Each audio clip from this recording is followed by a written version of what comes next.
What is the meaning of this, Jersey? Gimbal na tanong ni Kylie nang makita ang nobyo sa silid nito kasama ang isang lalaki. Hindi masikmura ni Kylie ang karumal-dumal na ginagawa ng dalawa. Plano sana niyang sorpresahin ng nobyo dahil ilang buwan na rin silang hindi nagkikita. Pero siya ang nasurpresa. Biglang naglaho ang pananabik niya nang makita ang ginagawa nito. Kylie.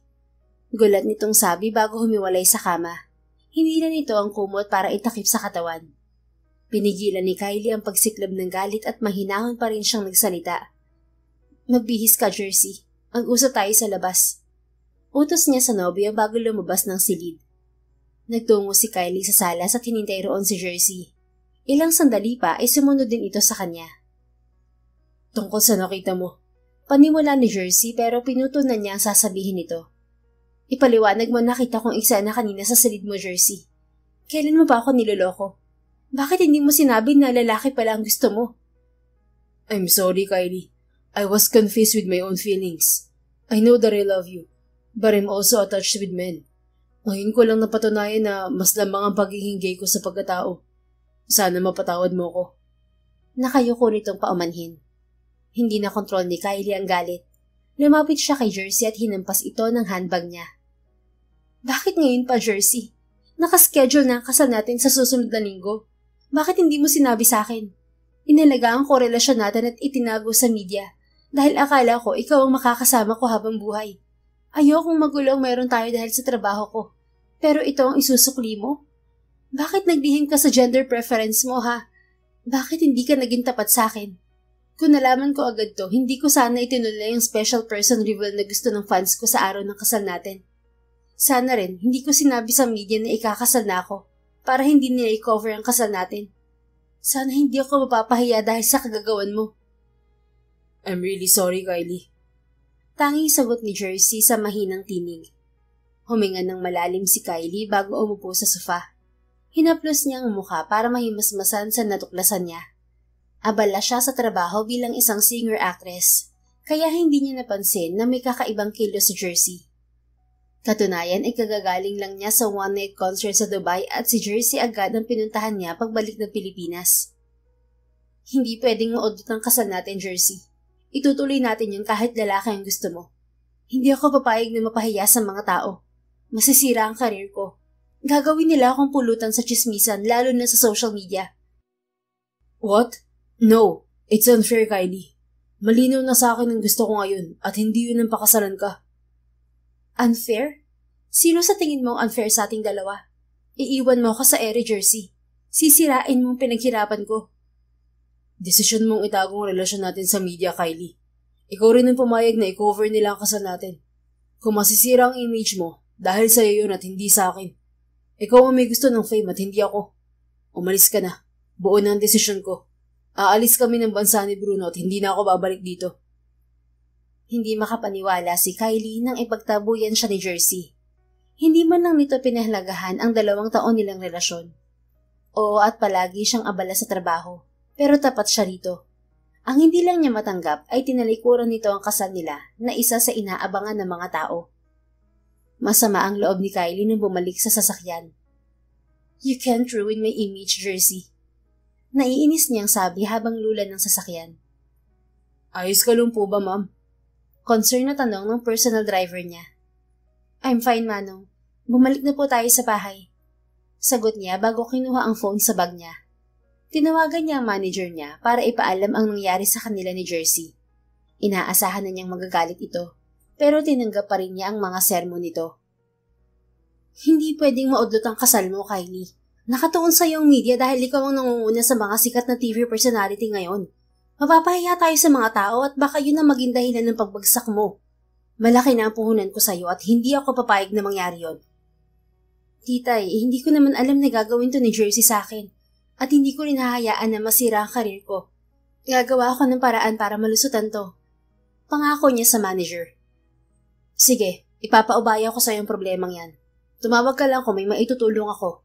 Kung hindi mo kaya, sabihin mo lang sa akin at ako ang gagawa ng paraan para sa iyo. Basta tandaan mo, kailangan matuloy ang kasal mo, okay? Yeah, I know. Bye. Pinutol ni Kylie ang tawag at sandali siyang nag-isip.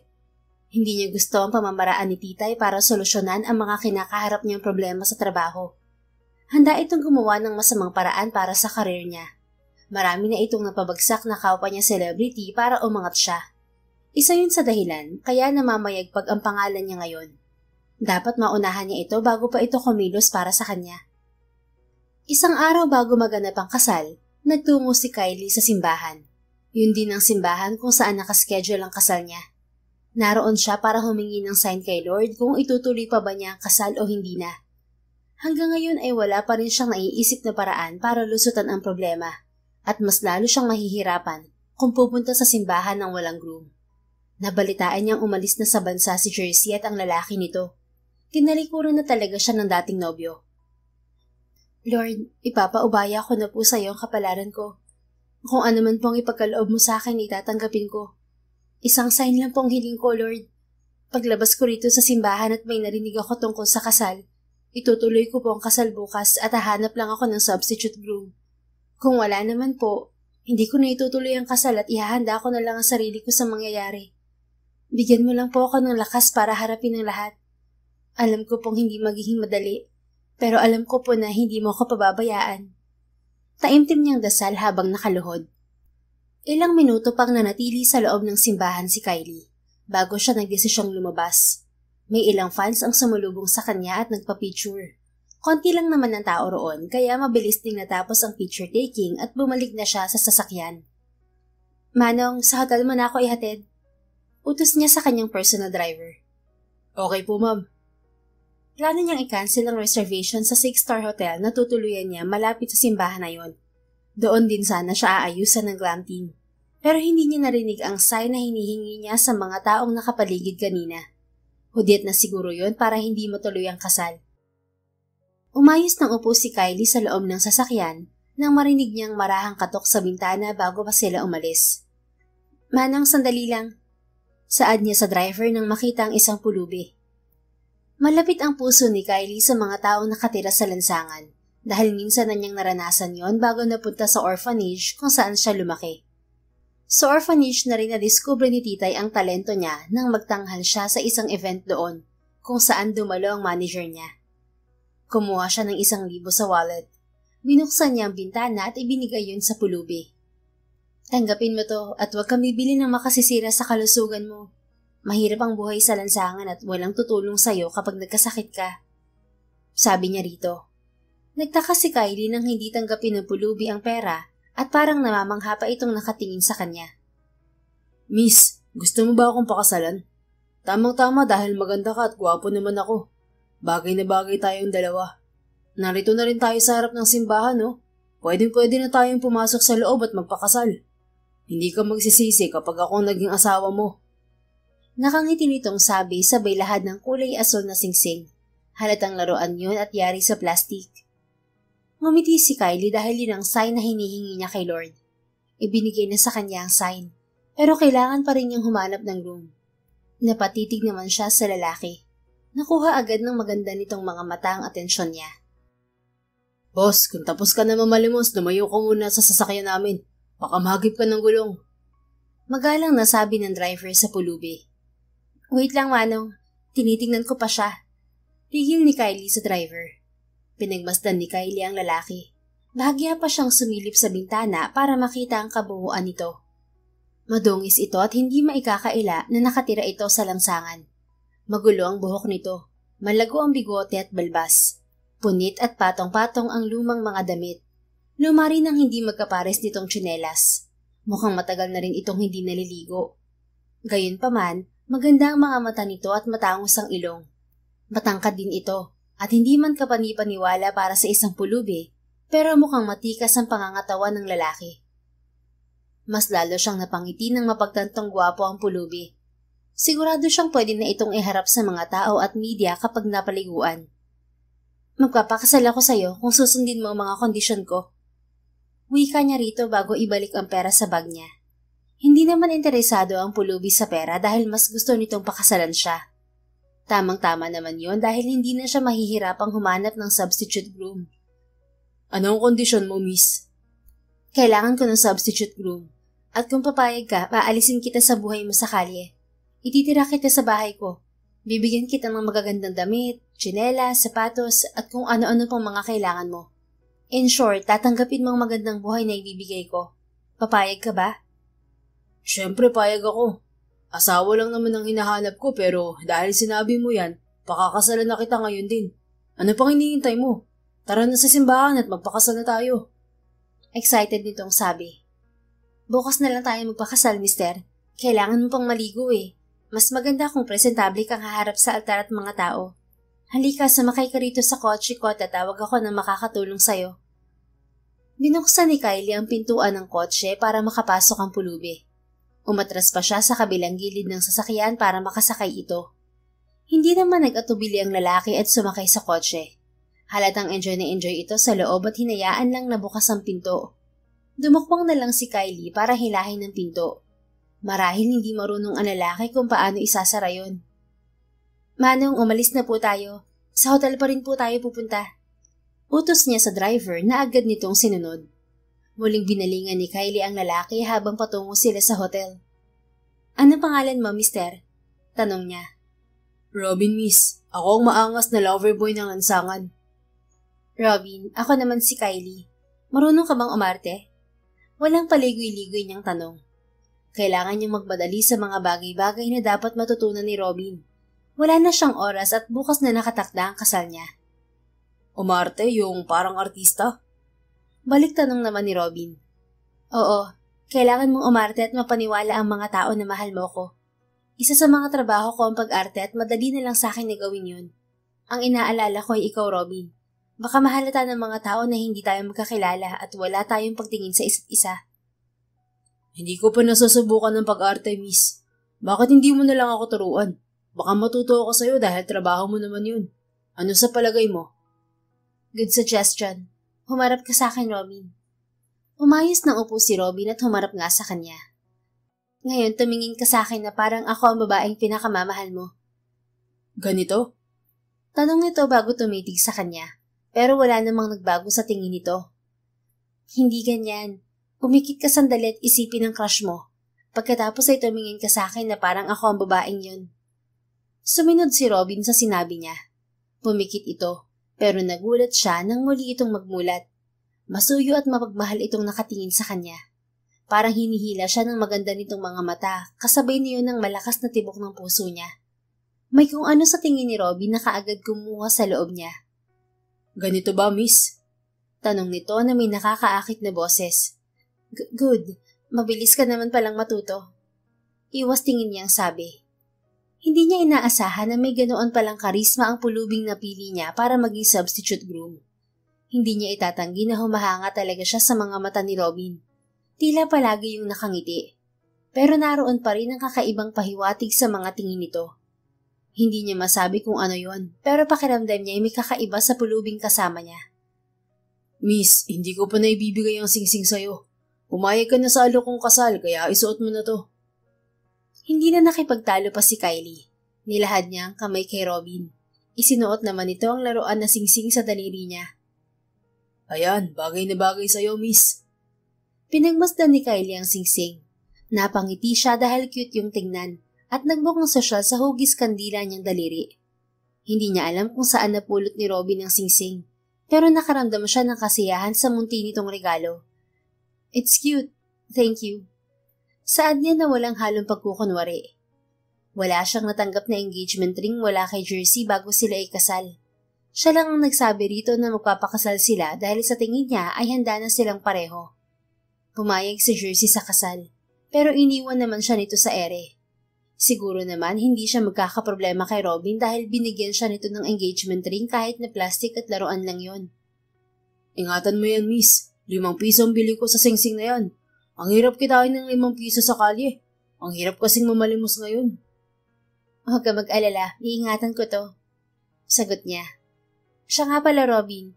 Huwag mo na akong tatawaging miss. Masyadong formal at hindi yun sweet pakinggan.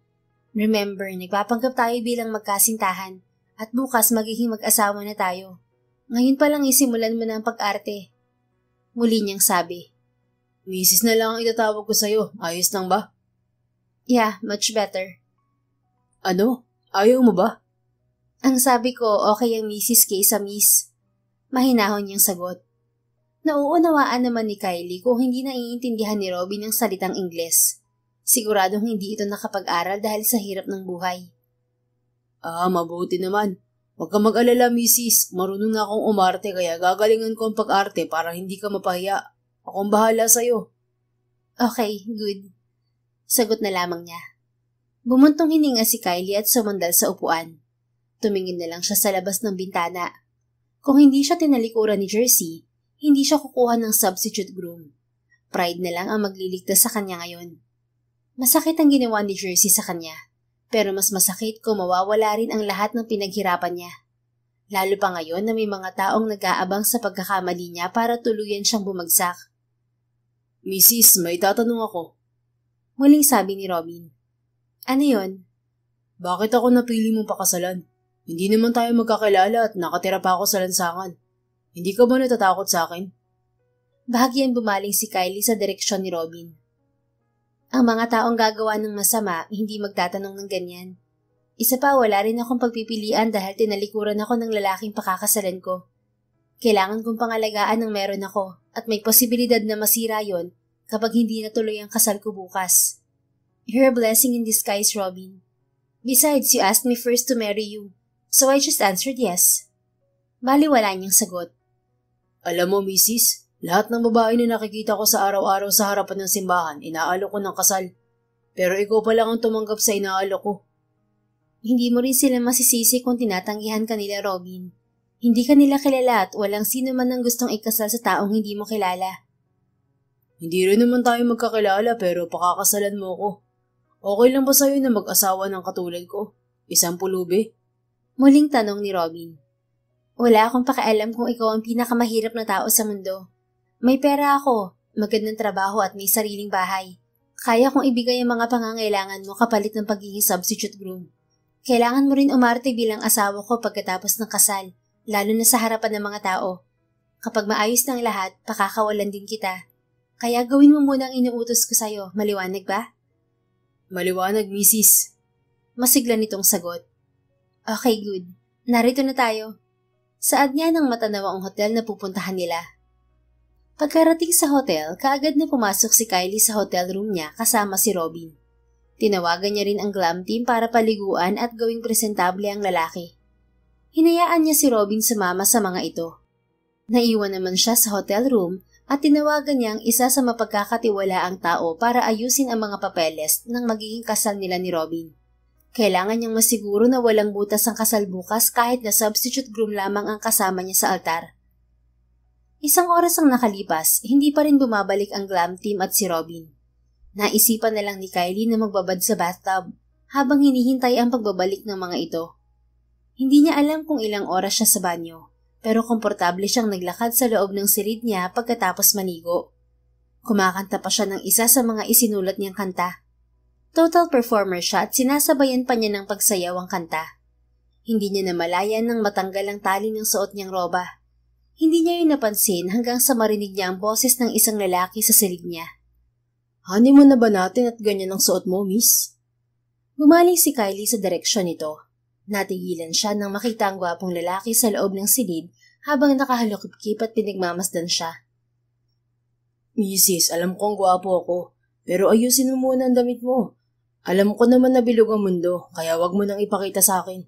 Takpan mo rin ang kalawakan mo at baka ilipad ako sa langit niyan. Okupado ng pagkamangha ang isipan ni Kylie at hindi niya masyadong naintindihan ng sinasabi nito. Robin? Namamangha ngunit may pagtataka niyang sabi. Ako nga, may iba ka bang inaasahan sa silid mo ngayon, Mrs.? May iritasyon sa boses nito pero hindi roon nakatuon ang atensyon niya kundi sa nakakamangha nitong itsura. Ibang-iba ito sa Robin na nakilala niya kanina. Ang magulo nitong buhok kanina ay maayos na nakatali sa likuran. Wala na rin ang malago nitong bigote at balbas, kaya malaya niyang nakikita ang matangos nitong ilong at manipis na labi. Mas nahayag ang pagiging moreno nito ng paliguan. Bumabakat din ang matipunong nitong katawan sa suot na white shirt at blazer. Napakagwapo at napakakisig nitong tignan sa ayos ngayon. Mas namangha si Kylie nang maglakad si Robin palapit sa kanya. Hindi niya inaasahan na mabilis nitong matutuhan ang tamang paglalakad na parang modelo. Gulat na gulat ka sa pagbabago ko pero hindi mo alam na mas nakakagulat ang ayos mo ngayon. Itali natin ang damit mo at baka may lumipad na ibon papunta sa'yo. Baka hindi mo na ako pakawalan kapag nangyari yun. Nahimasmasa naman si Kylie nang ayusin ni Robin ang roba niya. Inayos din niya ang pagkakabalot ng roba sa katawan niya habang nakatingin sa lalaki. Shucks, I'm sorry. Nakakagulat kasi ang transformation mo. Ang lakas ng dating mo ngayon, Robin. Sobrang gwapo mo. Nakangiti niyang sabi at hindi niya itinago ang pagkamangha sa boses at mga mata niya. Salamat, Mrs. Pwede na ba akong iharap sa altar bukas? Oo naman. Teka, paano ka pala nakapasok? Hindi ko namalayan na nakabalik ka na pala. Akala ko mag-isa pa rin ako rito. Hinatid ako ng mga kasama ko kanina. Hintayin lang daw kita rito hanggang lumabas ka mula sa banyo. Ano palang susunod kong gagawin, Mrs.? Sa ngayon, magpahinga ka muna. Kukuha ako ng isang room para sa'yo. Ipapahanda ko rin ng mga gamit mo na gagamitin bukas. Magre-renta rin ako ng sasakyan sa hotel na to para dalhin ka sa simbahan bukas. Galingan mo ang pag-arte, ha? Oo naman, Mrs. Gagalingan ko para sa'yo. Ngumiti na lang si Kylie. Proud siya sa pagbabagong anyo ni Robin at alam niyang hindi siya mapapahiya bukas. Makisig at gwapo ang substitute groom niya at alam niya sa sarili na may kilig siyang naramdaman nang makita ito kanina.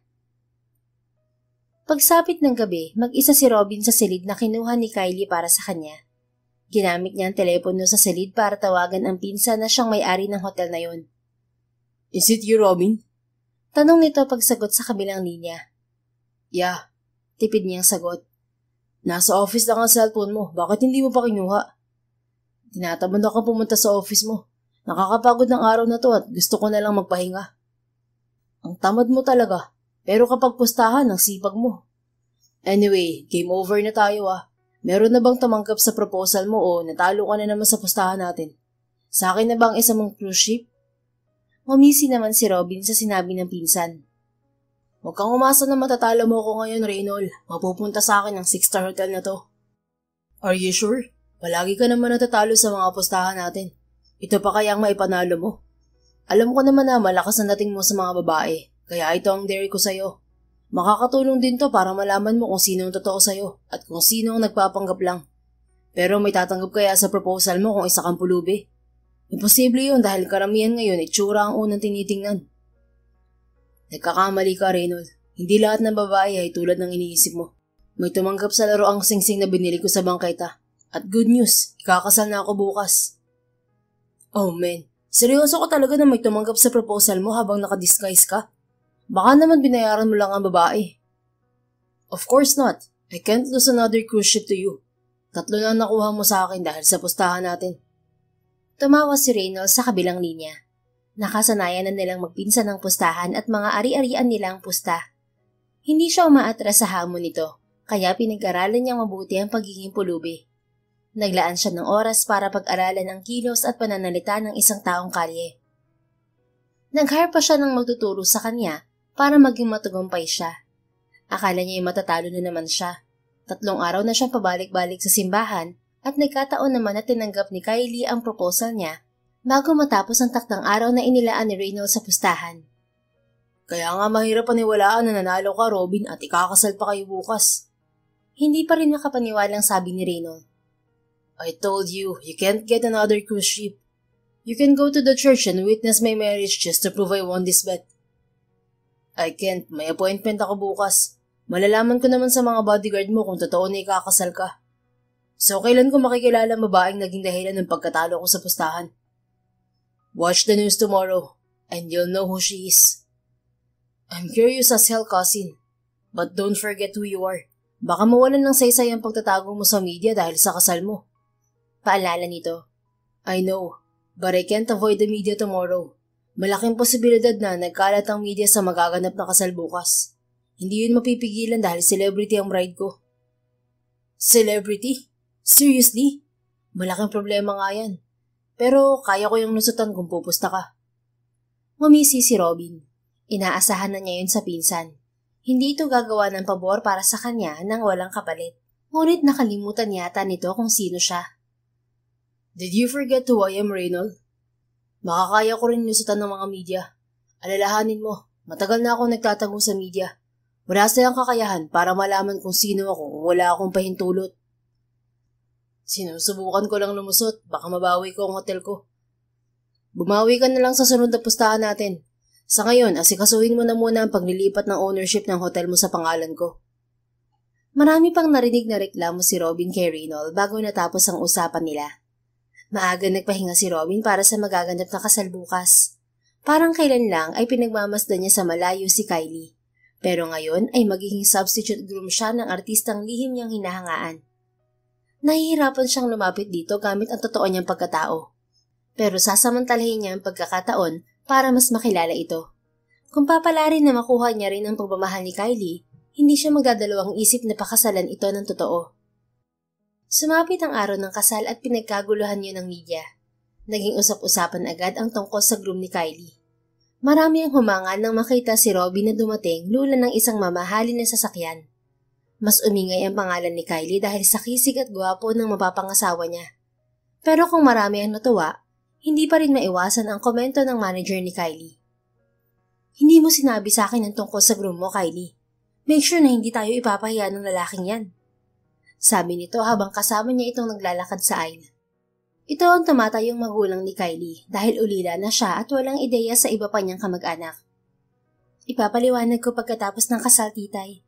Ang mahalaga ay natuloy ang kasal ko ngayon at hindi tayo mapapahiya sa mga bisita at media.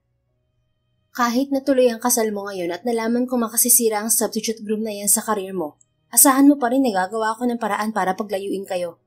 Malaki ang puhunan ko sa iyo, Kylie. Hindi ako papayag na bumagsak ka. Nawala sa mood si Kylie dahil sa paalala ng manager niya. Palaging yun ang sinasabi nito sa kanya kapag may hindi ito nagugustuhan sa mga ginagawa niya. Pangarap niya ang maging artista, pero hindi sa paraang nasasakal na siya. Ngunit wala siyang magagawa dahil may kontrata siyang pinirmahan sa ilalim ng pangangalaga ni titay. Peke na lang siyang ngumiti para ipakita na kunwari ay masaya siya. Sumunod na lang siya sa daloy ng seremonyas. Ano man ang maging resulta ng desisyon niyang ito, ay haharapin niya. Ihahanda na lang niya ang sarili sa posibilidad na mangyayari. Mrs., kanina pa ganyan ang ngiti mo ah. Hindi ba nangangalay ang panga mo? Ako ang nangangawit sa'yo eh. Pukaw na tanong ni Robin sa kanya pag-angat nito ng belo. Hindi na niya namalayan ang nangyayari dahil sa lalim ng iniisip niya. Acting to, mister. Sanay na akong umiti ng ganito. Gawin mo na lang ang gagawin mo. Baka tuluyan akong mangalay kapag nagtagal pa tayo rito. Mahina niyang sagot. Ayos lang ba na halikan kita? Sabi ni Father, kiss the bride na raw. Susunod lang ako sa utos ni Father para good job ako kay Lord. Nagmumog naman ako ng kulay asul na tubig kanina. Pampabango raw ng hininga yun. Nilunok ko rin ng iba para siguradong mabango ang hininga ko kapag hinalikan kita. Sabi nito habang unti-unting nilalapit ang mukha sa kanya. Bahagyang natawa si Kylie sa sinabi ni Robin. Sigurado siya na mouthwash ang tinutukoy nitong kulay asul na tubig. Hindi mo pwedeng lunukin ang mouthwash, Robin. Pero ano pa bang magagawa ko nalunok mo na? Sige na, halikan mo na ako. Bulong niya rito. Okay, Mrs. Damhin mo ang mainit kong halik. Pumikit si Kylie nang tuluyang tinawid ni Robin ang distansya ng mga mukha nila. Pero nagulat siya nang ilapit ni Robin ang hinalaki sa labi niya at doon ito humalik. Baka hindi mo ako pakawalan kapag hinalikan kita sa labi, Mrs. Hahalikan na lang kita kapag totoong kasal na natin. Bulong nito na halatang nagbibiro bago dumistansya sa kanya. Thank you, Robin. Nakangiti niyang sabi. Hindi niya alam kung bakit siya nagpapasalamat kay Robin. Pero naging panatag ang pakiramdam niya nang hawakan nito ang bewang niya bago sila humarap sa mga bisita. Hindi man sila personal na magkakilala ni Robin, pero nararamdaman niya ang pagiging Maginoo nito, at sa tingin niya ay magkakasundo naman silang dalawa. Nararamdaman din niya ang bawat pag-iingat nito kapag hahawakan siya, para bang natatakot itong masaktan siya. Walang anuman, Mrs. Narito lang ako sa tabi mo at magiging katuwang mo sa lahat ng bagay. Sagot nito na bahagyang nakabaling ang ulo sa kanya. Sapat na yun kay Kylie para isipin na walang magiging problema sa setup nila ni Robin. Maayos ang naging daloy ng kasal. Walang naging problema si Kylie kay Robin nang humarap sila sa media para sa short interview. Maayos itong sumagot at sa tingin niya ay pinanindigan talaga ni Robin ang mahusay na pag-arte sa harapan ng mga tao. Ngunit hindi naman siya nakaligtas sa manager niya nang kausapin siya nito pagkatapos ng reception. Hindi naman niya inilihim dito ang pagkatao ni Robin. Pakiulit ng sinabi mo, Kylie. Sinong lalaking yan? Tanong nito na halatang nagpipigil ng galit. Titay, I know you heard me. Robin is a homeless guy. Kinuha ko siya sa lansangan para maging substitute groom. Oh my God! Bulalas nito na parang hihimatayin sa pinagtapat niya. Okay naman si Robin eh. Mabilis siyang matuto sa mga dapat niyang gawin. Mananatili siya sa tabi ko hanggang kailangan ko siya. Sigurado ako na hindi maapektuhan ang trabaho ko sa pagkatao niya. Tayong dalawa lang at si Manong driver ang nakakaalam kung sino si Robin. Please, titay, huwag na nating palakihin to. At ang lamti mo na nag-ayos sa kanya? Hindi sila magsasalita, titay. Kinausap ko na sila at binayaran. Huwag mo muna akong kausapin ngayon, Kylie. Umalis kayo sa harapan ko. Sabi nito at paulit-ulit na bumuntong hininga. Alright, umalis na tayo, Robin. Hinila ni Kylie paalis si Robin bago pa sumabog ang galit ng manager niya. Baka kung ano pa ang gawin nito kapag hindi pa sila umalis. Galit ba ang mami mo sa akin? Tanong ni Robin habang patungo sila sa sasakyan. Hindi ko siya, mami. Manager ko lang si titay. Hindi rin siya nagagalit sa'yo. Sa akin siya nagagalit. Nagagalit siya sa'yo dahil sa akin. Mukhang hindi ako katanggap ng manager mo ah. Nagpapogi pa naman ako kanina para magustuhan ng lahat. Pero ayaw pa rin niya sa akin. Huwag mo na siyang isipin. Ang kailangan lang nating gawin ay huwag mo nang magpakita sa kanya. Manatili ka lang sa kondo ko, maliwanag ba? Maliwanag, misis. Isang buwan nang mabilis na lumipas. Magkasabang nanirahan si Kylie at Robin sa kondo ni Kylie. May kinuha rin silang kasambahay na siyang gumagawa ng mga gawaing bahay dahil walang alam sa kahit na anong gawain si Robin. Palagi namang nasa trabaho si Kylie at wala na siyang oras para gawin ang mga gawaing bahay. Isang umaga, binulabog ng sunod-sunod na katok si Kylie sa silid niya. Sandali lang! Sigaw niya bago bumangon. Inaasahan niyang si Robin ang kumakatok dahil madalas ay ito ang gumigising sa kanya tuwing umaga. Pero nagulat siya pagbukas ng pintuan. Jersey? Hi, sweetie. Can we talk? Nakangiti nitong sabi habang hawak ang isang bouquet ng bulaklak. Ang kapal ng mukha mong magpakita sa akin ngayon pagkatapos ng ginawa mo. Lumayas ka rito. Layas! Ang gulat ni Kylie ay kaagad na palitan ng galit nang makita ang dating kasintahan. Hinablot niya rito ang bouquet ng bulaklak at hinampas dito. Sumabog ang mga petals niyon sa sahig. Sweetie, stop it. Let me explain, please. Pagmamakaawa nito. Pero hindi siya tumigil sa paghampas hanggang sa makarating sila sa pintuan. Lumabas ka na at huwag ka nang babalik dito. Binuksan niya ang pintuan at itinulak palabas si Jersey. Binato pa niya rito ang naglagas na bouquet bago isara ang pinto. Anong meron, misis? Bakit narinig kitang sumisigaw? Sino kaaway mo? Kailangan mo ba ng backup? Tumingin si Kylie sa direksyon ni Robin nang marinig ang boses nito. Kalalabas lang nito galing sa kusina. Nasaan si Manang Ines? Tanong niya at tukoy sa kasambahay nila. Nasa palengke, bakit? Paano nakapasok ang lalaking yun? Pinalitan ko na ang password sa lock ng kondo ko. Pinagbuksan mo ba siya ng pinto, ha? Naiinis niyang tanong. Oo, wala ka namang sinabi na bawal magpapasok dito. Mukhang sanay naman siya rito. Alam niya kung saan nakalagay ang mga gamit mo. Sino ba yun? Mas lalong nainis si Kylie nang ilabas ni Robin ang isang bar ng chocolate at kinain yun. Alam niyang galing yun kay Jersey dahil paborito niya ang chocolate na yun. Pero simula nang ikasal sila ni Robin, ay hindi na siya bumili ng chocolate. Kailangan niyang i-maintain ang katawan para sa bago niyang pelikula. Itapon mo yan, Robin. Lumapit siya kay Robin at hahablutin sana ang hawak nitong chocolate. Pero mabilis nitong kinain ang natitirang chocolate at binigay ang balat sa kanya. Ito na lang ang itapon mo, misis. Tinapon ni Kylie ang balat sa sahig at hinawakan ang bibig ni Robin. Wala siyang pakialam kahit halos maglambitin na siya rito, makuha lamang ang chocolate sa bibig nito. Iluwa mo yan. Aray, misis, bitiwan mo na ako. Nalunok ko na oh. Binuksan pa ni Robin ang bibig para ipakitang naubos na nito ang chocolate. Nakakainis ka, Robin. Bakit mo kinain ng chocolate na yon, ha? Sino nagsabi sa'yo na pwede mong kainin ang dala ng lalaking yon? Relax lang, misis. Marami siyang nilagay na chocolate sa ref mo. Dumukot lang ako ng isa nang puntahan ka niya sa silid mo. Hindi ko naman alam na magagalit ka. Sorry na. Bahagyang napawi ang inis ni Kylie sa paghingi ng sorry ni Robin. Madalas talaga itong humingi ng sorry kapag naiinis siya kahit wala naman itong kasalanan. Hindi ako nagagalit dahil kinain mo ang chocolate. Nagagalit ako dahil dala yun ng lalaking yun. Sino ba kasi yun? Bakit galit na galit ka sa kanya? Bumuntong hininga si Kylie para kumalma. Naibaling na niya ang inis kay Robin dahil sa ginawa ni Jersey. Hindi niya dapat ginagawa yon dahil malaki ang utang na loob niya kay Robin. Iniligtas siya nito sa pagkapahiya sa mga tao. Nai-excite na rin siyang umuwi galing trabaho dahil alam niyang naghihintay ito sa bahay niya. Masarap sa pakiramdam na may uuwi ang pamilya pagkatapos ng nakakapagod na trabaho at lahat ng iyon ay dahil kay Robin. Siya si Jersey Lim, ang lalaking pakakasalan ko sana, pero tinalikuran niya ang kasal namin dahil mas gusto niya ang lalaki kaysa sa akin. Bading siya at inamin niya yun sa akin kung kailang ikakasal na kami. Tinanggap ko na lang yun kaysa pilitin siya na pakasalan ako. Tapos magpapakita siya ngayon na parang wala siyang ginawa. Ang kapal ng mukha niya. Siya pala yun. Sayang ngayon ko lang nalaman. Binugbog ko sana ang lalaking yun para nakabawi ka kahit papaano sa ginawa niya. Tuluyang nawala ang inis ni Kylie nang makita ang itsura ni Robin. Parang mananakit talaga ito ngayon. Hayaan mo na yun. Hindi naman masyadong masakit ang ginawa niya. Sinalo mo kasi ang kahihiyan na dapat ko sanang mararanasan. Mabuti nariyan ka, Robin. Nakaligtas ako sa masakit na pwedeng mangyari sa akin. Wala yun. Baka paraan yun ng tadhana para magkakilala tayong dalawa. Basta kapag ginulo ka ulit ng lalaking yun, sabihin mo lang sa akin.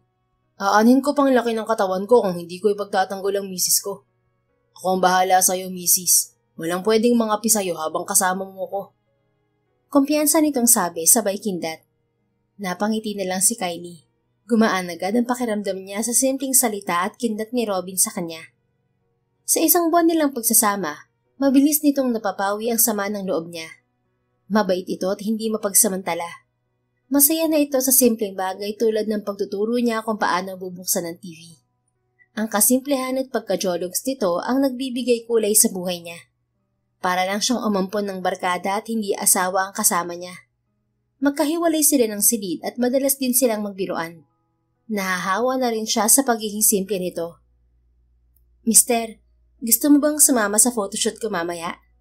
Tanong niya rito. Pwede ba ako ron? Baka manibago ako sa paligid at may magawa ako na magbibigay ng kahihiyan sa'yo. Dito na lang ako sa bahay para walang gulo. Palagi naman ako naiiwan dito kapag umaalis ka eh. Hindi ka ba naiinip dito? May TV naman dito na pwede kong panoorin kapag naiinip ako. May cellphone rin ako galing sa'yo. Pero hindi pa ako sanay gamitin yun kaya sa TV na lang muna ako manonood. Hindi mahirap gamitin ang TV tulad ng cellphone. Sige, hindi na kita pipilitin kung yan ang gusto mo. Babalik na ako sa kwarto ko. Yung mga chocolate pala itapon mo na lang. Ayokong makita yun sa ref ko. Masusunod, misis. Ikaw ang boss ko. Lahat ng sasabihin mo, isusundin ko. Nakasaludo nitong sabi. Sigurado ka na susundin mo lahat ng sasabihin ko? Mapaglaro niyang tanong. Opo, boss misis. Sabihin mo lang kung anong gagawin ko at susundin ko yun para sa'yo. Sit properly, Robin. Roll over and bark. Biro niya rito habang nakangiti. Misis naman, hindi naman ako aso. Bakit ganyan ang pinapagawa mo sa akin? Iba na lang. Reklamo nito. Naintindihan mo ang sinabi ko? Gulat niyang tanong. Oo, napanood ko sa TV yan. Sinasanay ng isang lalaking alaga niyang aso at ganyan din ang sinabi niya. Hindi mo ako maluloko, misis. Wais yata ang loverboy na to. Aba, may natutuhan ka pala sa panonood ng TV ah. Siguro mas marami kang matututuhan kung i-enroll kita sa eskwelahan. Kapag hindi na ako busy, sasamahan kita sa... Ayoko. Mabilis nitong putol sa sasabihin niya. Bakit? Mas makakatulong sa'yo kung mag-aaral ka. Matalino ka naman at mabilis matuto. Kayang-kaya mo yun. Hindi yun ang iniisip ko, misis. Paano kapag nalaman ng iba na ngayon pa lang nag-aaral ang mister mo? Makakasira yun sa pangalan mo. Baka matuon sa akin ang atensyon ng media at malaman nila ang pinagmulan ko. Yun ang iniiwasan nating mangyari. Kaya hayaan mo na ako rito. Hihintayin ko na lang ang pag-uwi mo. May punto ang sinabi ni Robin. Hindi pa nagtatagal simula nang ikasal sila at mainit pa yun sa media. Curious pa rin ang mga ito kung saan pamilya nabibilang si Robin dahil hanggang ngayon ay walang lumalabas na article tungkol sa pagkatao nito. Tanging wedding photos nila ang kumakalat ngayon sa internet. Malapit na rin ang press conference ng bago niyang pelikula at inaasahan na niyang uungkatin ng media ang tungkol sa asawa niya. Tama ka. Pero kung naiinip ka rito, sabihin mo lang sa akin. Ipapasyal kita kapag nakabili ako ng disguise. Okay ba yun, mister? Siyempre naman, misis. Gusto ko rin maranasan yung unang date natin. Natutuwa si Kylie na makita ang excitement sa itsura ni Robin. Nagbibigay rin yon ng kagalakan sa puso niya.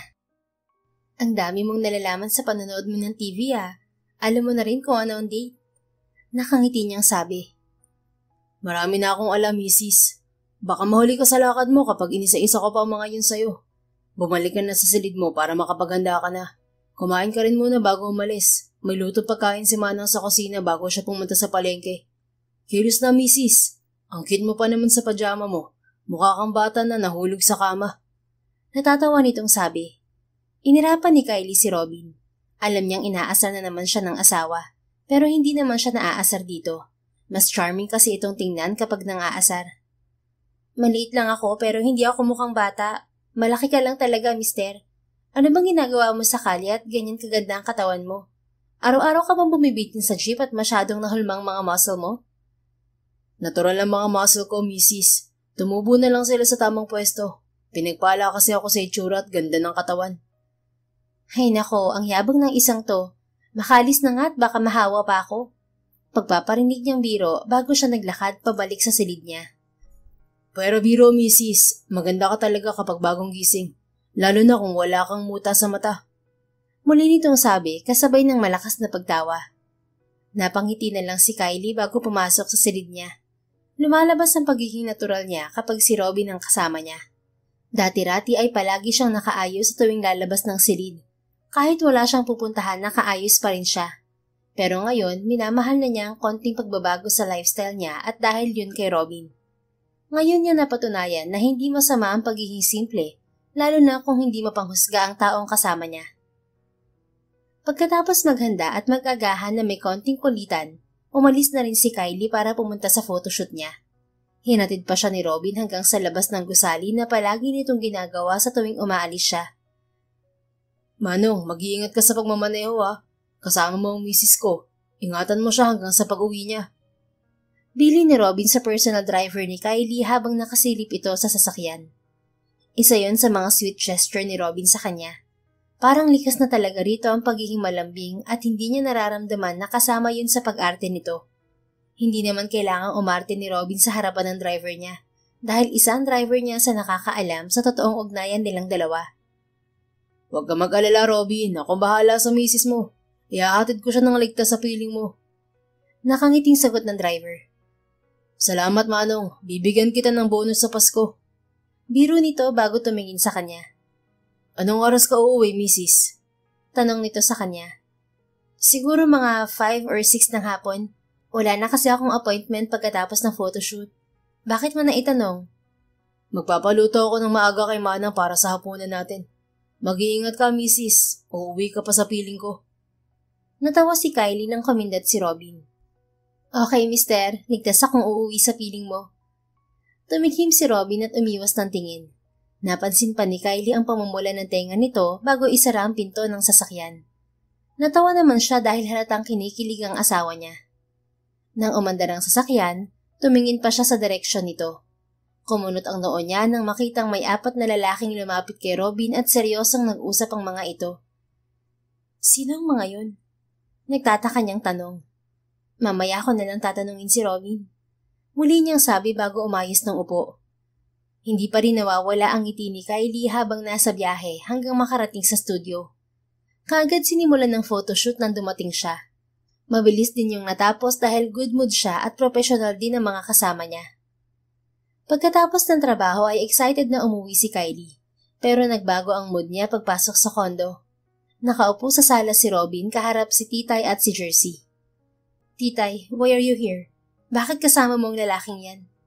Tanong niya bago umupo sa tabi ni Robin. 1 month of craziness is enough, Kylie.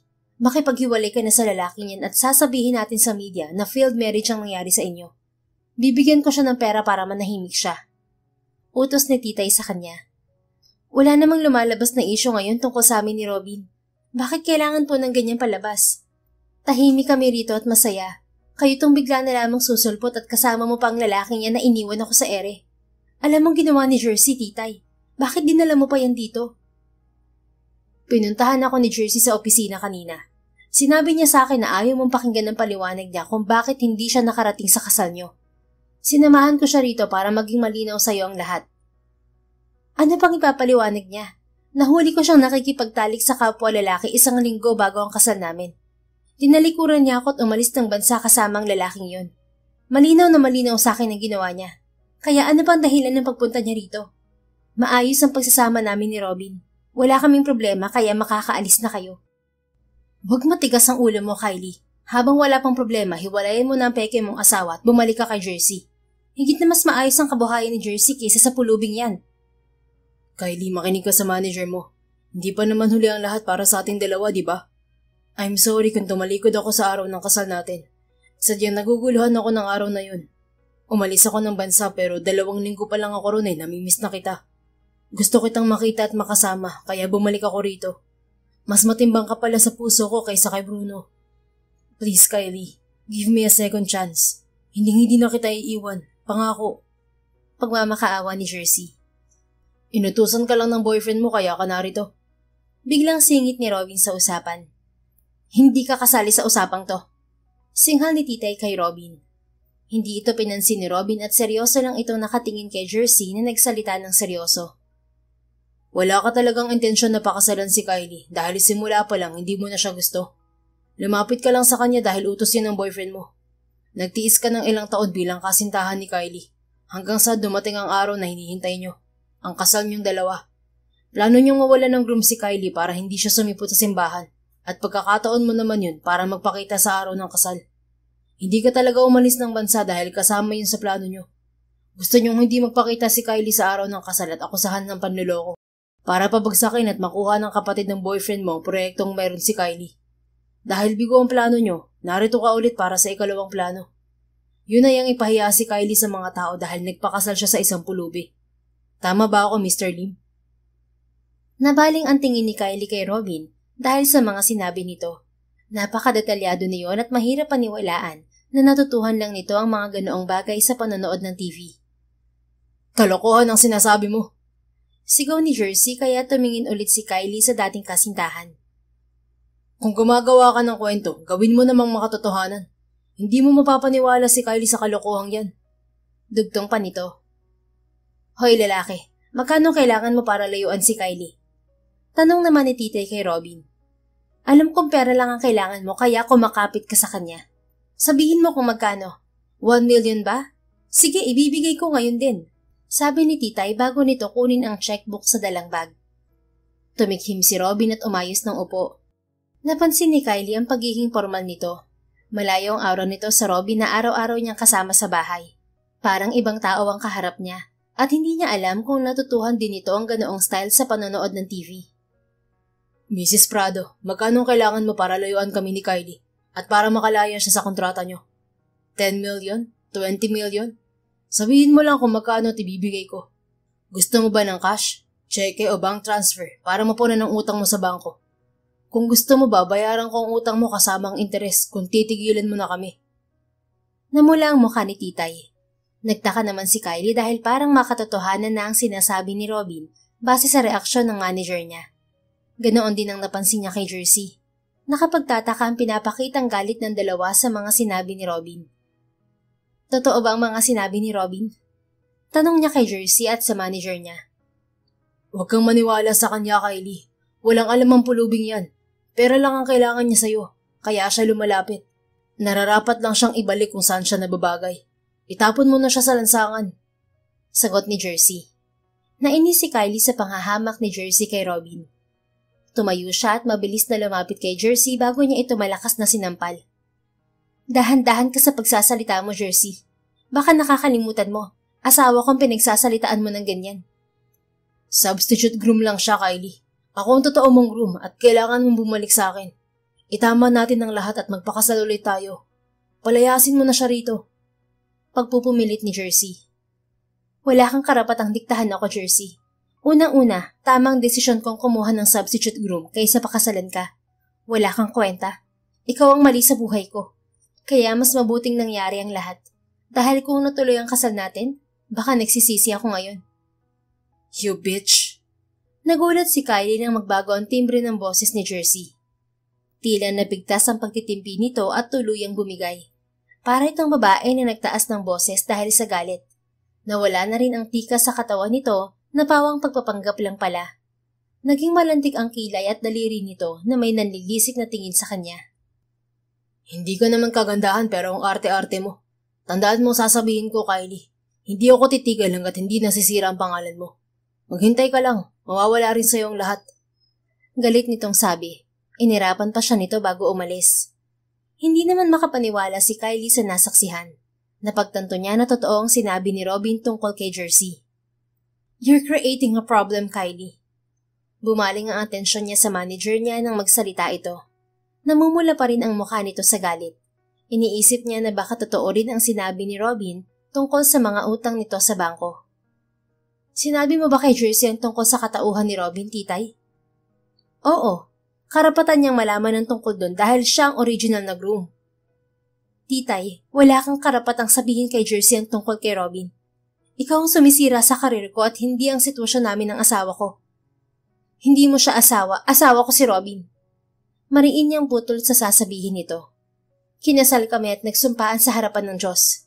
Legal ang papeles namin at pinaayos ko pa yun sa pinagkakatiwalaan kong abogado. Saksi kayong lahat sa pag-iisang dibdib namin. Oo, substitute groom lang siya. Pero hanggat nasa tabi ko si Robin, asawa ko pa rin siya. At hindi peke ang marriage contract namin. You know that, titay. Bakit ka ba kasi kumakampi sa bading na Jersey na yon? Kita mo naman ang inasal niya kanina, di ba? Sige, panindigan mo yan, Kylie. Tingnan natin kung saan ka pupulutin kapag nawala ang karir mo.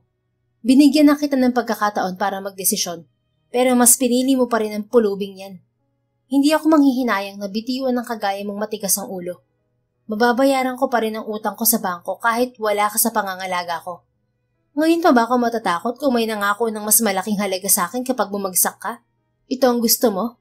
Eh di magsama kayong dalawa at mamali mo sa lansangan. Banta ni titay bago ito umalis. Nanghihina namang umupo si Kylie sa sofa. Ayos ka lang ba, Mrs.? Tanong ni Robin. Bumuntong hininga si Kylie. Mas lumapit siya kay Robin at humilig sa balikat nito. Umalakbay naman sa balikat niya ang isa nitong braso. Ayos pa naman ako sa ngayon. Pero hindi ko alam kung anong gagawin ng dalawang yun. Mukhang tototohanin kasi ni titay ang banta niya. Marami siyang koneksyon at sa galit niya ngayon, baka mawala na talaga ako ng trabaho. Hindi magtatagal mauubos din ang pera ko, Robin. Baka dumating sa punto na pati tong kondo ko ibenta ko. Kapag naubos ang lahat ng meron ako, baka pulutin talaga tayo sa lansangan. Pagkanta at pag-arte lang ang alam kong trabaho. Eh di sumama ka sa akin mamalimos. Mabilis ang kitaan dun lalo na kapag linggo. Maraming nagsisimba. Mababait ang mga tao. Seryoso ka ba talaga dyan? Oo, ayaw mo nun. Magpapanggap ka lang na kunwari may kapansanan ka. Instant money agad. Natawa si Kylie. Ewan ko sa'yo. Seryoso na nga ako rito o puro ka pa rin biro? Biro lang, misis. Pinapangiti lang kita. Pero iiwan mo ba ako kapag nangyari yun na mawalan ka ng karir? Hindi. Kailangan ko nang masasandalan kapag nangyaring lahat ng yun. Ikaw lang ha meron ako, Robin. Hindi ko hahayaan na mawala ka rin sa akin. Maliban na lang kung ikaw mismo ang aalis dahil mahirap na ako. Hindi naman pera ang dahilan kaya pumayag ako na pakasalan ka, misis. Ano bang dahilan at mabilis kang pumayag nang alokin kitang maging substitute groom? Mas tumikit pa siya kay Robin dahil nakakaramdam siya ng kapanatagan sa katawan nito. Crush kasi kita, Kylie. Umalis siya sa pagkakasandal kay Robin at umayos ng upo. Nakangiti siyang tumingin dito. Crush mo ako? Namamangha niyang tanong. May parte sa puso niya ang kinikilig dahil crush siya ng kanyang asawa. Oo, sino bang hindi magkakagusto sa isang Kylie Asuncion? Magaling kang artista, mahusay na singer at laging sold out ang ticket sa concert mo. Professional ka na model, may talent ka rin maging DJ sa radio. Sumali ka rin sa beauty contest at kahit unang beses mong sumali, nakuha mo pa rin ang first runner-up. Sobrang talented mo at maganda ka. Kahit sino magkakagusto sa'yo maliban dun sa ex-fiancé mo na bading pala at insecure sa ganda mo. Napanganga na lang si Kylie nang isa-isahin ni Robin ang mga ginagawa niyang trabaho. Hindi niya alam kung paano nito nalaman ng mga yon. Robin, paano mo nalaman ng mga yan? Napanood mo ba sa TV? Ang mga teleserye at pelikula mo napapanood ko sa TV. Yung guesting mo naman sa isang radio station napanood ko sa internet. Kapag may modeling event ka, nanonood ako ng personal. Hindi ko yun pinapalagpas kahit sa ibang bansa pa yun. Nanood din ako ng pageant mo at isa ako sa mga pumalakpak sa'yo. Higit sa lahat, pinapareserve ko agad ng VIP ticket sa concert mo para makita kitang mag-perform sa malapit. Tagahanga mo na ako noon bago pa tayo magkakilala sa tapat ng simbahan, Mrs. Bahagyang hinaplos ni Kylie ang sentido niyang kumirot. Parang ayaw tanggapin ng isip niya ang mga sinasabi ni Robin. Imposibleng nagawa nito ang lahat ng yon kung isa itong pulubi. Maliban na lamang kung may sakit ito sa pag-iisip. Napasinghap si Kylie at nag-aalalang tumingin kay Robin. May sakit ka ba, Robin? Ipapagamot kita habang may pera pa ako. Wala akong sakit, Mrs. Tumatawa nitong sagot. Mahirap mong paniwalaan ang mga sinasabi ko? Tanong nito sa kanya. Paano ako maniniwala kung nakilala kita sa lansangan? Kahit tsinelas hindi ka makabili. Concert ticket ko pa kaya na ilang libong halaga? Nakangiting ginulo ni Robin ang buhok niya. Kung ibang gumawa nun sa kanya, siguradong magagalit siya. Pero si Robin to. Hindi niya magagawang magalit kung parang kumikislap ang mga mata nito habang nakangiti. Paano pa kaya kapag sinabi ko ang dahilan kung bakit nasa lansangan ako ng araw na yon? Baka isipin mong nababaliw na talaga ako. Bakit ka nga ba naroon ng araw na yon? Interesado niyang tanong, pero hindi niya alam kung maniniwala siya rito. Imposible kasing mangyari ang mga sinasabi nito. Nagpustahan kasi kami ng pinsan ko. Kapag may babaeng nagpakasal sa akin habang pulubi ako, ibibigay niya ang isa sa mga 6-star hotel niya sa akin. Nanalo ako, kaya sa akin ang hotel na pinuntahan natin bago tayo ikasal. Pag-aari ko na yun ngayon. Bonus pat, ikaw ang bride ko. Pustahan man yun, pero masaya ako at ikaw ang pumayag na pakasalan ako. Magiging makasarili na ako ngayon dahil nasa piling na kita. Hindi na kita pakakawalan pa, Mrs. Nakaramdam ng awa si Kylie kay Robin dahil sa mga sinabi nito. Walang pasabi niya itong niyakap habang tinatapik ang likod nito. Sa ganoong paraan man lamang ay maramdaman ni Robin na hindi ito nag-iisa. Narito lang ako, Robin. Kumunot ang noon ni Kylie nang bahagyang umalog ang balikat ni Robin. Maya-maya pa ay narinig niya ang malakas nitong pagtawa. Nagtataka naman siyang dumistansya rito. Sabi ko na nga ba't hindi ka maniniwala kapag sinabi ko ang totoo? Huwag mo nang isipin ang mga sinabi ko. Malalaman mo rin ang totoo sa mga susunod na araw, Mrs. Magpalit ka na para makakain na tayo ng hapunan. Huwag mo nang isipin yung dalawang mong bisita kanina. Tumayo si Robin at nagtungo sa kusina. Sinundan niya ito ng tingin. Hinahanapan niya ito ng kahit konting senyales para masabi niyang may sakit ito sa isip. Pero wala siyang makita. Normal ang kilos nito at mukhang malusog naman ang katawan. Pero ganoon pa man ay hindi siya nakakaramdam ng takot sa lalaki kahit na iniisip niyang medyo may tililing ito. Ewan ba niya? Mabilis nakuha ni Robin ang loob niya at marahil nga ay pati na rin puso niya. Ang dami kong iniisip, dumagdag pa to. Umiiling niyang sabi bago siya nagdesisyong pumasok sa silid niya. Pagsapit ng gabi, hindi makatulog si Kylie. Pumapasok sa isip niya ang mga sinabi ni Robin. Nagtatalo ang isip niya kung maniniwala ba siya o hindi. May parte sa isip niya na naniniwala kapag iniisip niyang totoo ang sinabi nito tungkol sa manager niya at kay Jersey.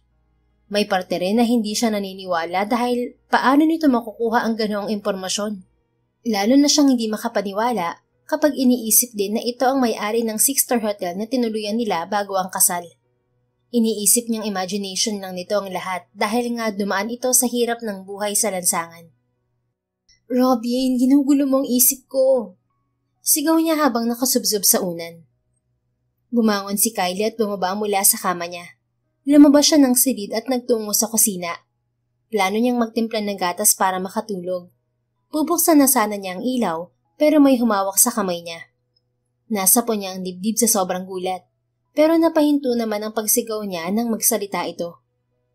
Mrs., gabi na. Bakit gising ka pa? Robin? Ako nga, may iba pa bang lalaki sa bahay mo? Natatawa nitong tanong. Hindi niya ito makita dahil sa dilim ng paligid, pero nararamdaman niyang nakatayo ito sa harapan niya. Ano bang ginagawa mo sa gitna ng dilim, ha? Binuhay mo sana ang ilaw para hindi ako nagulat sa'yo. Nag-iisip kasi ako, misis. Ano naman ang iniisip mo at kailangan ay sa gitna pa ng dilim? Hindi ka ba pwedeng mag-isip sa silid mo? Patayin mo lang ang ilaw ron kung gusto mo ng madilim. Bakit dito mo pa napiling mag-isip sa... Naputo lang sasabihin ni Kylie nang bigla siyang yakapin ni Robin. Kaagad sinakop ng matipuno nitong mga bisig ang katawan niya. Kaagad siyang humilig sa dibdib nito. Masarap yun sa pakiramdam kaya pumikit siya at dinama ang komportableng pakiramdam habang yakap nito. Kailangan kong umalis, misis. Aalis sana si Kylie sa pagkakayakap ni Robin, pero marahan niya itong pinigilan. Nanatili na lang siya sa pwesto. Hinahaplos naman ito ang buhok niya habang yakap siya. Saan ka pupunta? Maniniwala ka ba kapag sinabi ko kung saan? Susubukan ko maniwala para alam ko kung nasan ka kapag wala ka rito bukas. Bahagyang humigpit ang yakap ni Robin sa kanya. Pakiramdam ni Kylie ay nagpapaalam talaga ito at naghatid yun ng kalungkutan sa puso niya. Nasanay na siyang palagi niyang nakikita si Robin araw-araw. Sigurado siyang malaki ang epekto nun sa bahay niya at sa buhay niya.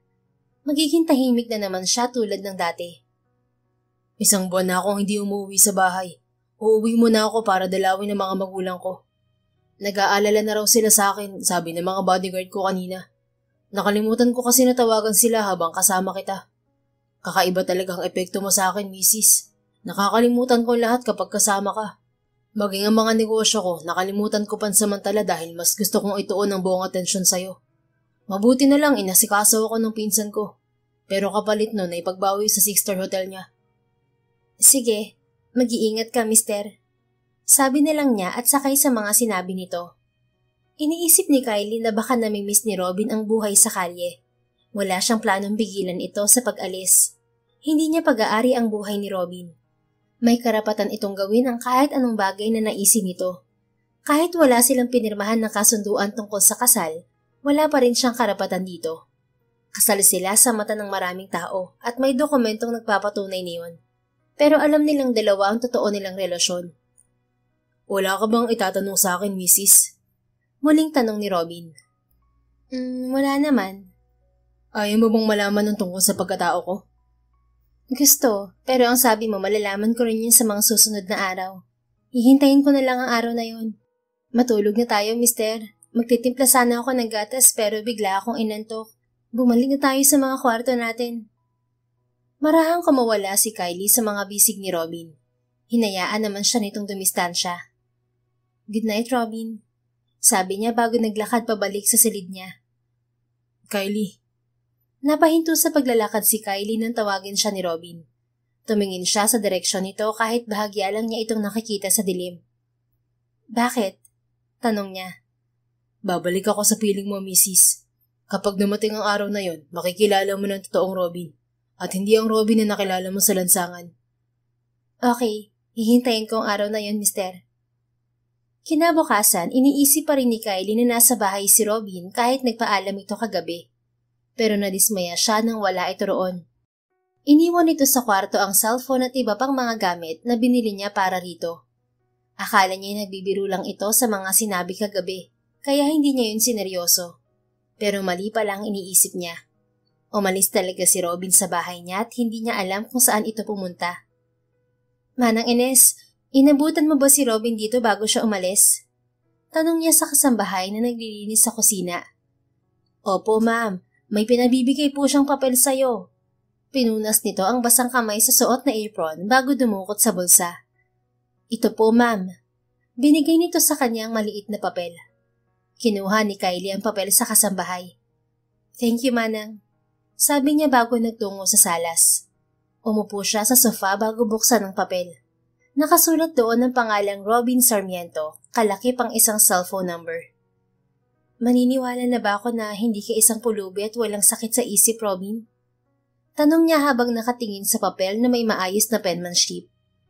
Kinuha ni Kylie ang cellphone at sinubukang tawagan ang numerong nakasulat sa papel.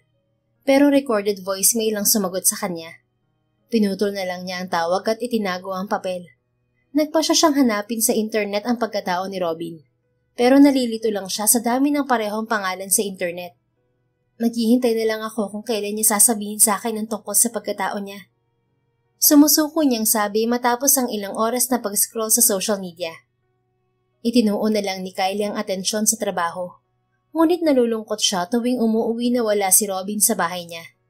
Minsan ay pumupunta siya sa simbahan at nagbabaka sakaling makita roon si Robin. Pero naridismaya lang siya.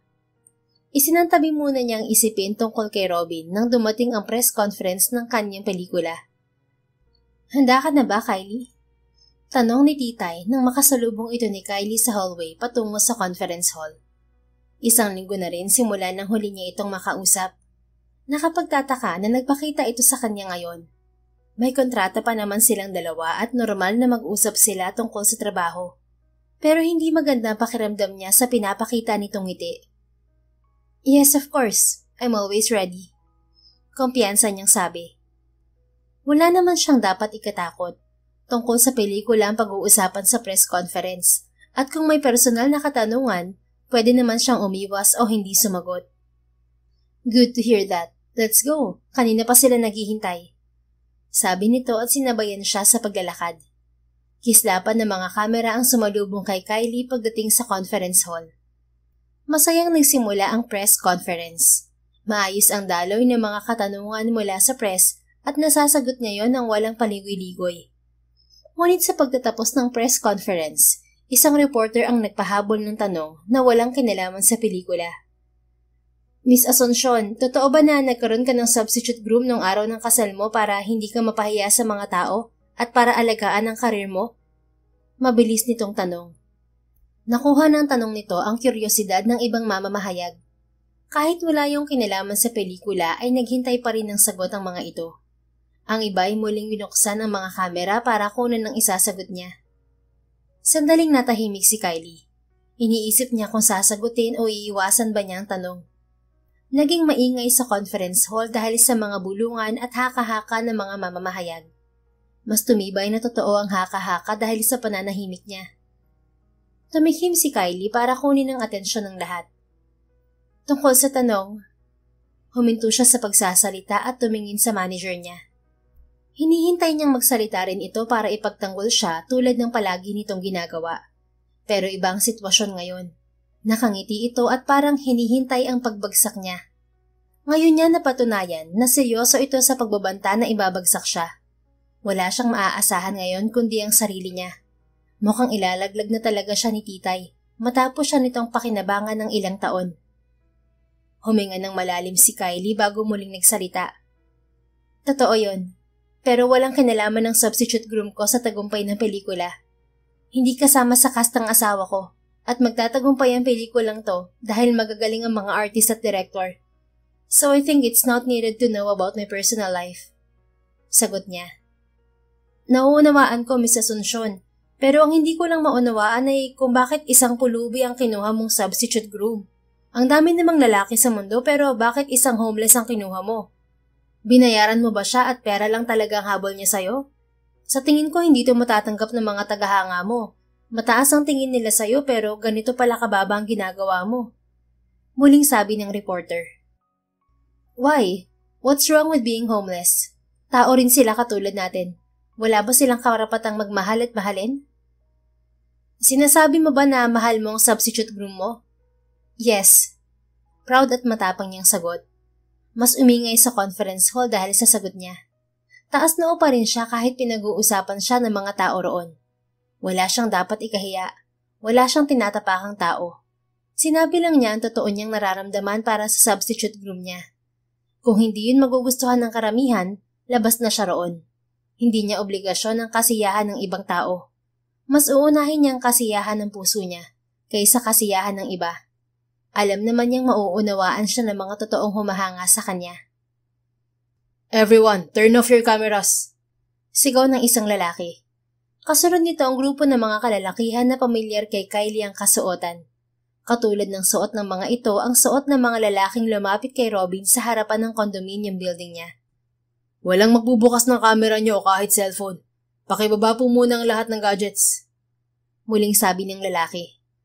Mabilis na sumunod ang mga tao dahil sa takot ng mga ito sa grupo ng mga kalalakihan na pumalibot sa conference hall.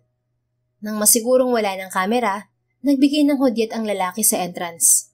Pumasok ang panibagong grupo ng mga kalalakihan. Napasinghap si Kylie nang makita si Robin sa gitna ng mga kalalakihan. Dahil sa excitement na muli itong makita, tumayo siya at tumakbo palapit dito. Wala siyang pakialam kahit mataas ang heels niya at hapit na hapit ang suot niyang dress.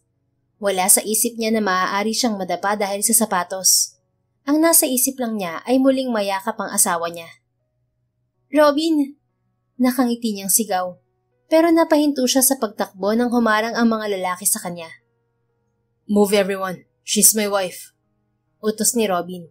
Lahat ng reporter ay napatingin at napatanga kay Robin. Pati si Jersey at Titay ay hindi rin makapaniwala ang anyo. Namangha si Kylie nang umalis sa harapan niya ang mga lalaki. Maayos na tumayo ang mga ito sa gilid at binigyan siya ng daan sa gitna. Nagpatuloy naman siya sa paglapit kay Robin bago ito niyakap ng mahigpit. "Namiss kita, mister," nakangiti niyang sabi. Pero nangingilid ang luha sa mga mata niya dahil sa kagalakan na muli itong makita. "Namiss din kita ng sobra, misis. Sorry kung ngayon lang ako nakabalik. Tinapos ko muna ang mga dapat tapusin sa trabaho ko para makauwi na ako sa'yo," sabi nito habang yakap din siya. Ayaw pa sanang humiwalay ni Kylie kay Robin, pero isang tikhim ang pumukaw sa kanilang dalawa. "Excuse me, sir." Marahan silang naglayo ni Robin, pero hindi nito inalis ang kamay sa bewang niya. Nagtaka si Kylie nang makita ang spokesperson ng presidente sa harapan nila. "Ako na po ang bahala rito, sir. Naghihintay na po ang mga magulang mo sa sasakyan," muli nitong sabi. Hindi na nakapagtanong si Kylie nang marahan siyang hilahin palabas ni Robin. Nagkakaroon na siya ng ideya kung sino ang asawa niya dahil sa bilang ng mga bodyguard sa paligid at sa mataas na personalidad na nagbigay galang dito. Nakumpirma ang nasa isip niya nang ipakilala siya mismo ni Robin sa mga magulang nito. "Mom, Dad, this is Kylie Asuncion, my wife. Kylie, they are my parents." Parang kakapusin ng hininga si Kylie nang makaharap ang mga magulang ni Robin. "Oh my God, Mr. President, Madam First Lady, nice to meet you po." Kinakabahan niyang bati sa pinuno ng bansa. Nanliit siya dahil sa presensya ng dalawa, pero nagkaroon naman siya ng lakas dahil nasa tabi niya si Robin. "I watched your interview, and honestly, I'm impressed with your answer about my youngest son, young lady. You both deserve each other," sabi ni Mr. President. Masaya si Kylie na marinig ang sinabi ng presidente kahit na sorpresa pa rin siya sa totoong pagkatao ni Robin. Ito pala ang bunsong anak ng presidente na mas pinili ang pribadong buhay at malayo sa media. Isang impormasyon lang ang lumalabas tungkol dito at yun ay ang pagiging matagumpay sa larangan ng pagnenegosyo. Sa murang edad ay marami na itong iba't ibang negosyo at isa na sa young billionaire ng bansa.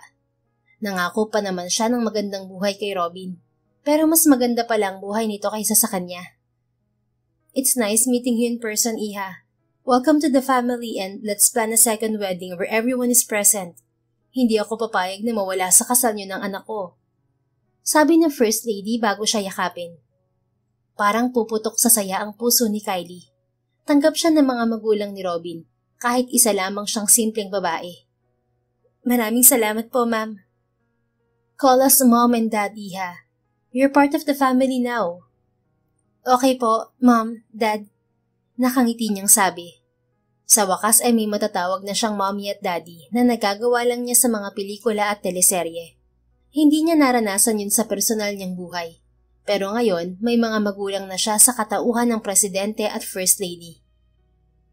Isang linggo matapos ang nakakagulat na revelasyon sa pagkatao ni Robin, nanatili ulit ang binata sa kondo ni Kylie.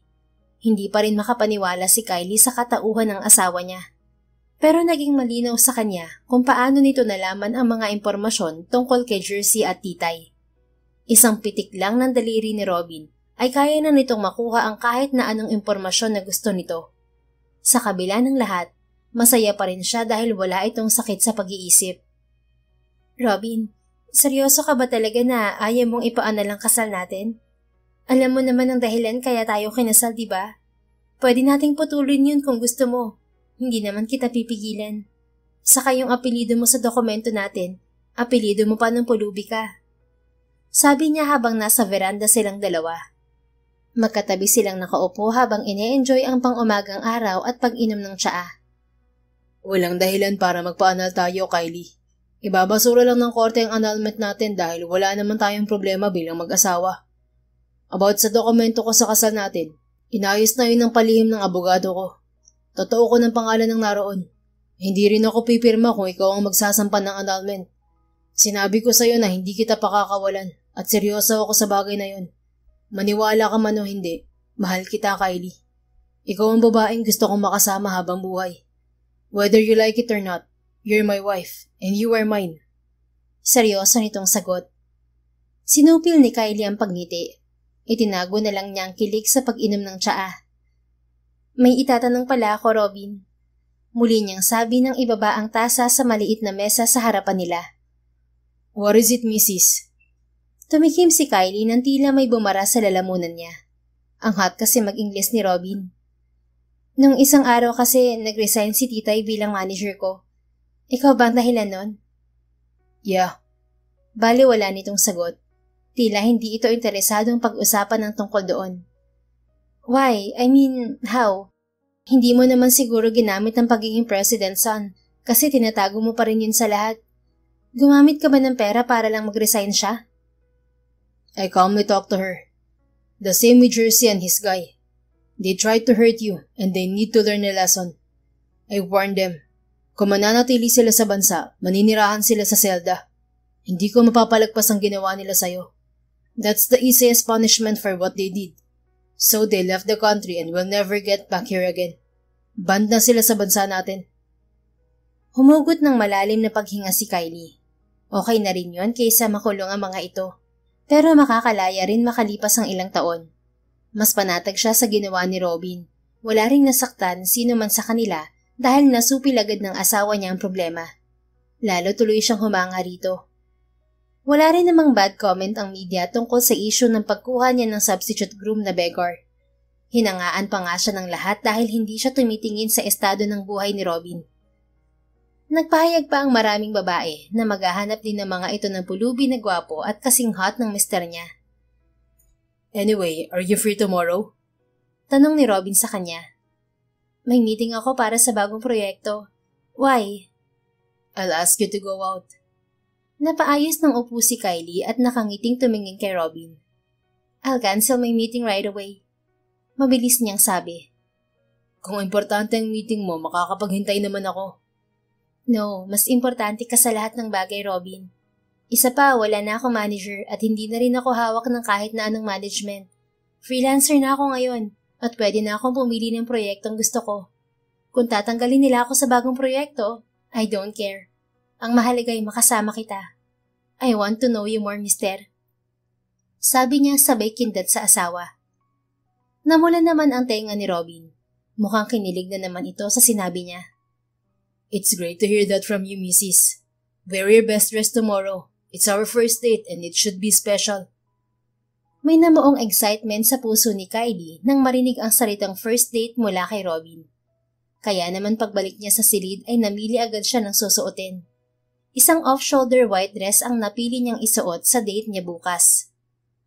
Kinabukasan, nagulat si Kylie nang dalhin siya ni Robin sa isang gusali. Nagtungo sila sa rooftop at nakita niya ang naghihintay na helicopter sa kanya. Saan tayo pupunta, Robin?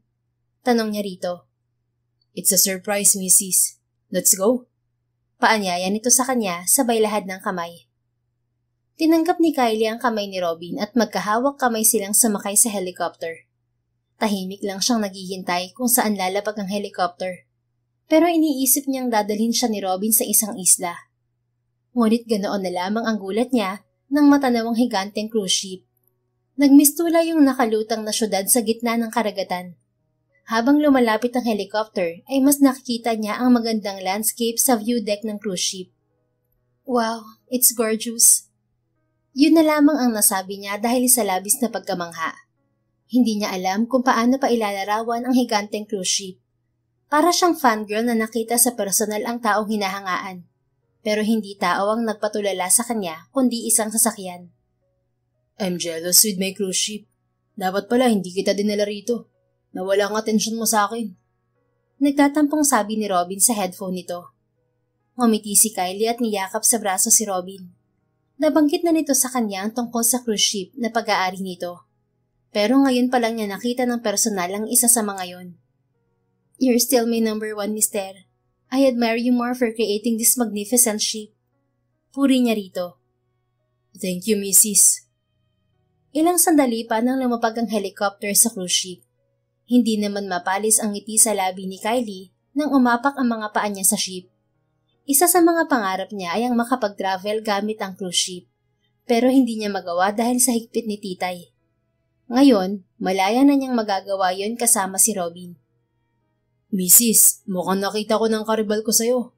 Hindi ako papayag na maagaw ka niya sa akin. Muling sabi ni Robin. Natawa naman si Kylie at bumaling sa asawa. Pero napasinghap siya nang makitang nakaluhod ang isa nitong paa habang nakabukas ang kahita ng singsing sa harapan niya.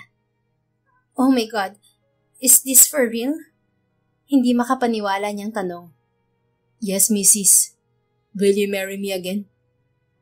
Of course, I will marry you again, mister. Nag-uunahang pumatak ang luha ni Kylie nang isuot ni Robin ang singsing sa daliri niya. Hinalikan pa nito yon bago siya yakapin. Akala ni Kylie ay mamamasyal lamang sila sa cruise ship, pero hindi niya inaasahan na mangyayari din sa araw na yon ang kasal nila. Mukhang pinaghandaan talaga yun ni Robin dahil isang engranding okasyon ang nangyari sa cruise ship. Naroon din ang pamilya ni Robin at sa unang pagkakataon ay nakilala rin niya ang pinsan nitong si Reynold. I love you, Mrs. Salamat sa pagkakataon na ibinigay mo sa akin para mahalin at makasama ka habang buhay. You're my world, my breath, and my everything. I love you so much. My heart will always be yours, mister. Walang katumbas na salita ang kasiyahang nararamdaman ko ngayon. Nagpapasalamat ako sa Diyos dahil dumating ka sa buhay ko. Ibinigay niya sa akin ng lalaking mamahalin ko habang buhay. Kahit isa ka pang pulubi nung una kitang makita, nakuha mo na agad ang loob ko. Thank you for making my life colorful. I love you too. Nasaksihan ng mga tao ang pag-iisang dibdib ni Kylie at Robin habang naglalayag ang cruise ship. Sa unang pagkakataon ay naganap din ang unang halik ng dalawa. Isang halik na puno ng pagmamahal at walang halong pagkukunwari. Yun ang pagsisimula ng kanilang buhay bilang tunay na mag-asawa. Makalipas ang 2 taon ay naging kumpletong pamilya sina Kylie at Robin nang biyayaan sila ng isang malusog na lalaking sanggol. Tumigil na rin si Kylie sa trabaho bilang artista para iwasang maungkat ang pagkatao ni Robin na umiiwas pa rin sa media. Mas naging tahimik ang buhay nila nang wala ang media at nagkaroon pa siya ng mas maraming oras kasama ang pamilya. The end. Kung nagustuhan mo ang istoryang ito, please don't forget to like, comment, and share it with your friends. Your support really makes a difference. Thank you and see you sa ating next story. Keep safe and be blessed.